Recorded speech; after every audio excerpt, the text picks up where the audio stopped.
This was probably the best way to conclude One Piece for 2017. That chapter, straight fire. Big Mom's design, Oda, just 10 out of 10. Fantastic design. The fire hair, to the electric, to Napoleon being a sword. That final panel is legit hype. Like, not even gonna lie, I think Big Mom might be my favorite villain design we have seen since the beginning of One Piece. Like, yeah, easily one of the best villain designs. At first, I didn't think Big Mom's design overall was the best. I mean, it was a cool design, but it was like, eh. But now seeing this form she has taken, with using Prometheus and Zeus and Napoleon, I can't help but say, like, Oda, you outdid yourself with this design. This is a really good design. Big Mom's scary. I'm just gonna say she's pretty scary. That final moment of the chapter when she comes way from the sky, like off in the distance, gets on Zeus, flies over there, and then lands down on the Sunny, and you see her holding Napoleon in her hand, you see Prometheus in her hair, and then you see Zeus under her with lightning coming out. I'm like, that's scary. That is really scary. Big Mom is a Yonko. And so, Yonkos will be Yonkos. That was even said this year. And I think that is the best way to summarize that ending chapter, because, oh, Big Mom, scary. Really scary, because that moment when she lands on the Sunny, that's really bad. Because we know what Big Mom is capable of. We've already seen what she can do. What we know, she is ridiculously OP. We probably haven't even seen the upper limits of her abilities. Like, we're probably nowhere close to, like, her max potential, because something is going on with her body. She is becoming thinner. She is changing, and because of this, she is becoming something nobody else has actually seen before. Even her own family has not seen Big Mom in this state before. So this lets us know that the longer this goes on, longer this continues, and Big Mom doesn't get what she wants, she might become more and more powerful as time goes on, getting skinnier and skinnier, which is very scary when you think about that. Maybe in terms of, like, durability, maybe she might not be as durable compared to how she normally was, but maybe in terms of attack power and agility, she probably has high DPS and all that. That's what I'm going to assume because of what we see in this chapter. Regardless, though, it's pretty scary that a Yonko has landed on the Sunny, because we saw Big Mom walk through the earth. She's, like, basically been walking on the ocean as well. So, she also tanked, like, Zeus. So, when you look at these certain things, what Big Mom has already done, and see what she survived and fought back against, her being on the Sunny is scary, because, in all honesty, she really wants to. The Sunny is gone. Like, the Sunny is gone. Like, there's no protecting the Sunny. That's just GG right then and there. So, I'm kind of curious on how the Straw Hats are going to get out of this, because Big Mom is on the Sunny because she wants the wedding cake. She's been told that the wedding cake is on the Sunny. So, knowing how she is, she might just start ripping the boat in half just to find the cake. I mean, I can already see it. She starts ripping the boat and all that, where the deck is, and trying to find the cake, rips the ship in half, and there you go, bye-bye Sunny. That would be insane if that was to happen, and especially what Jinbei said, too. He's like, be prepared to abandon this ship. I'm like, whoa. Jinbei is actually saying, get prepared to just get out of here, because we're probably not going to be able to save this ship. Like, if she really wants to, this ship is going down. There's no stopping it. So, that's scary. That's a scary image. So, anyways, besides that, though, I'm really happy to see One Piece out this week. I know I should have already mentioned that earlier on this video, but I'm glad to have it. Because, I mean, I didn't really think we were going to have a chapter today. And when I saw it, I was like, yo, this is really cool. We got One Piece out and all that. Now, granted, it did come out a lot earlier this morning, around, like, 12 o'clock at night or whatever. Like, last night, actually. I read it, and I didn't necessarily do a video because it was already late, so I went to sleep, and then I reread it again, and then here I am. I'm really glad to have One Piece out today, because, I mean, I missed it last week. I'm glad to have it, because, especially with that Sulong forum with Carrot, I wanted more because that was just such an epic looking design for Carrot. As I said, please next Nakama, next Straw Hat. She needs to be a Straw Hat because just the design, the character and all that, it'd just be wasted opportunity not to have Carrot a part of the crew. But pushing that aside for now, though, glad to have it, and I'm glad we get to have one last chapter before 2017 is over. So I'm going to kind of do a brief FYI. Next week, there will definitely not be a chapter of One Piece, so when, you know, Friday or Thursday comes around, do not expect a chapter to come out because it's the holidays, and I'm going to assume we got this chapter early because technically this is the chapter that's supposed to come out next week and not necessarily this week or whatever. So what I'm getting at is since we get the chapter a couple of days earlier before Japan, we're probably not going to have a chapter next week at all. So that's what I'm getting at. Anyways, let's talk about Carrot for a second. So Carrot continues to be amazing. Her fighting style, to how she uses like Moonwalk, to Electro and all that, the way she was taking down everybody, you know, destroying the ships, using Daifuku's own genie to be able to destroy the ships, just really crazy stuff, and I cannot wait to see this anime. I'm not even joking, like, I have been rewatching the One Piece anime, I've stayed this a couple times. Right now, me and my friend, we're in the middle of the Dressrosa arc. Now, I know many like to put down Dressrosa, even myself, I put it down a little bit in the past, but it's still a good arc. And actually, I've been enjoying Dressrosa a lot more after rewatching it. I'm actually really enjoying it. It's a really good art now that I look at it. But anyways, I cannot wait to see these scenes animated. I'm legit really excited because I haven't watched the One Piece anime really that much. I mean, I've watched it here and there, but I haven't really, like, watched episode by episode since, like, the end of Dressrosa, towards the end of Dressrosa. I remember watching the Gear 4, you know, scene and all that, and that was basically it, and that was, like, the last time I really started staying, like, up to date with, you know, One Piece, and I just came back here and there for scenes, so I really am looking forward to seeing some of these scenes anime, especially with Carrot. I really am excited to see that, because seeing how she was just going around, just using Moonwalk and all that, taking everybody out, flipping and all that, putting her claws into people and electrifying them, I'm like, yo, this is epic! I really like her fighting style. It's a really cool fighting style, and that's why I say I want her to be a part of the Straw Hat crew, because, I mean, we don't really have a frontline female fighter a part of the Straw Hat crew. I mean, we have Dami and Robin, which they're more of range fighters. They're not really up close and personal.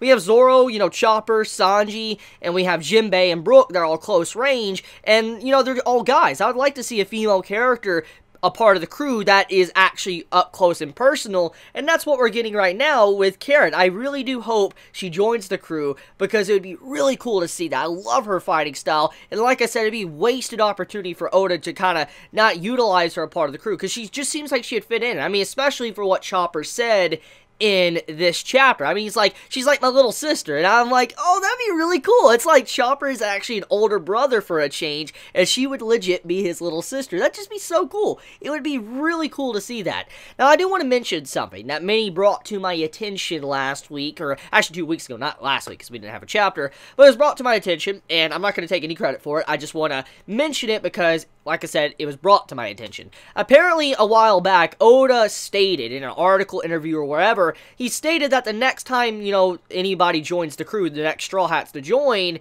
there will be 2 Straw Hats that will join. Instead of just one, for instance, Jinbei, we'll have another join at the exact same time. He said we'll have 2 crew members join rather quickly. So this is what was stated apparently by Oda. That's what was told to me 2 weeks ago. And so it is very likely that Carrot could potentially join the Straw Hat crew if this does prove to be true. So I hope that is, because I like Carrot. Great design. Great fighting style. I love the form of Sulong and all that. It really makes me want more of her. And so, yeah, I really hope that is legit. Oda wasn't lying or whatever. Hopefully that does, in fact, happen.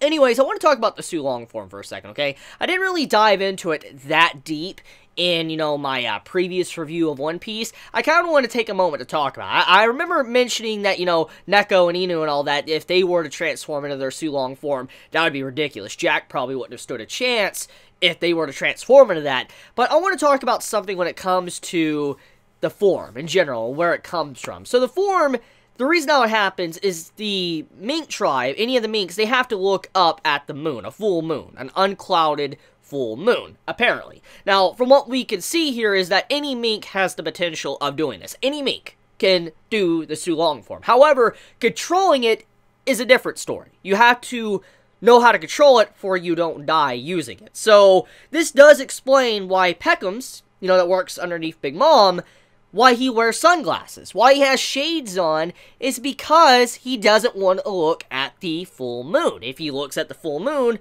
he will go out of control. Remember what was said by Pedro. Pedro said he was the only one that could really deal with Peckham's. So when we think about it like that, maybe Peckham's form, his Sulong form, is ridiculous, but he just can't control it. And that is why he wears shades.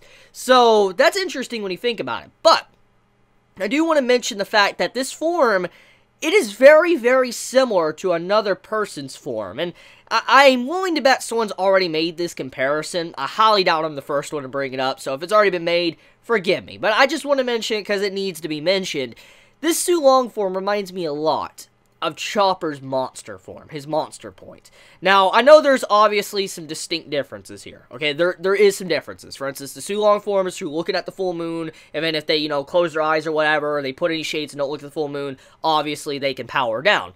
However, in terms of the raw strength and power and this uncontrollable form or whatever, because if we go back to the beginning when Chopper first revealed this form in Water 7 in its lobby, Chopper couldn't control it, but he was incredibly strong. He took down a lot of people in Water 7. Like, he was just demolishing everything, but he was uncontrollable. Which, what we can assume here from the details is that that's exactly what the Sulong form is. For instance, they are very similar. If they don't have control of it, they're just a rampaging beast, which doesn't really do anyone any good. They're harming themselves and they're harming people around them, so they're not really doing any help or any good at all, which is very similar to how Chopper was in the past. Now, granted, the reason why Chopper is able to reach this is because of the Rumble Ball and all that, and also because of his Devil Fruit, how he was able to manipulate the Devil Fruit waves and all that. That was explained a long time ago. However, in terms of what I see going on here with Chopper's form and the Sulong form, there's a big connection there. And it makes me really wonder if maybe the Zone Devil Fruit type, maybe it was kind of based off of the Mink tribe and their Sulong form. It really makes me wonder that, because we don't know a lot about Devil Fruits. We know Devil Fruits can be made and all that, and we can speculate that all Devil Fruits were made. But regardless of that, though, it makes me wonder if the Zone Devil Fruit type, especially that form Chopper has, was based off of the Mink tribe, since they've been around for a very long time. Just really makes me wonder. So anyways, besides that, though, let's move over into the other scene. So, Brook saving the day. Brook goes out of his way to save Carrot because she exhausts herself and she's about to knock out, apparently. And he goes over to save her and take her back to the ship. So, once again, points to Brook. Brook has been fantastic in this arc. Great MVP, always saving the day, doing some great work. I mean, he, cut the photo in half. This man stood up to Big Mom, the Yonko, and actually did some damage to her. I mean, this man technically slept with Big Mom, and now he saves Carrot. I mean, this man has just been, like, MVP of this arc. And so I'm glad to see, once again, Brook taking the spotlight, doing some really good stuff, and just running back with Carrot and all that. Just excellent stuff to see. So, besides that, let's talk about the weakness as well to the Sulong transformation. So basically, from what we also found out, is that the Sulong transformation, if they stay in the form for too long, it will kill them. So, there is a drawback to the form. Even though it's incredibly strong, there is a drawback. Which, once again, that reminds me a lot of Chopper's form. It really reminds me a lot of that. I want to go back to that monster point and all that. Chopper, when he stayed in that form, he was forced to get out of it because he wasn't really powering down. So, it makes me really wonder about that. And Chopper was really ruining his health when he was doing that. So, once again, another similarity to Sulong. But anyways, though, there is a weakness, so the form can't always be up, because if you stay in it, you will die. So, that's really nice to know. So, if Carrot does join, we can't always count on her to have this ability and be able to destroy anyone, because she can run out of stamina, which in turn could kill her, so that is something we need to, keep track of. So, besides that, I guess let's talk about the Sanji stuff and, Capone. So, Sanji, he stands up against Capone in this chapter. He's like, Capone, do not contaminate my cake I have made. Do not touch it. Do not put poison in it. Do not tamper with the cake I have made. Which fits with Sanji's character. Many might be a little bit upset with Sanji in this chapter because, Big Mom is a Yonko. She is incredibly powerful, and from what we've seen from her personality, is that even if she eats the cake, I highly doubt she's going to let the Straw Hats go. I highly doubt that. In fact, what could possibly happen is, as soon as she eats that cake from Sanji, she might actually want to keep Sanji alive and force him to work for her. I can automatically see that happening, and I think many of us can agree that is something Big Mom would do. She would force Sanji to work for her after eating that delicious cake. Now, I just don't think she necessarily is one that could easily forgive or whatever, and let bygones be bygones and let the Straw Hats leave. I just don't think something like that would happen, and even if she did, she would still want Sanji.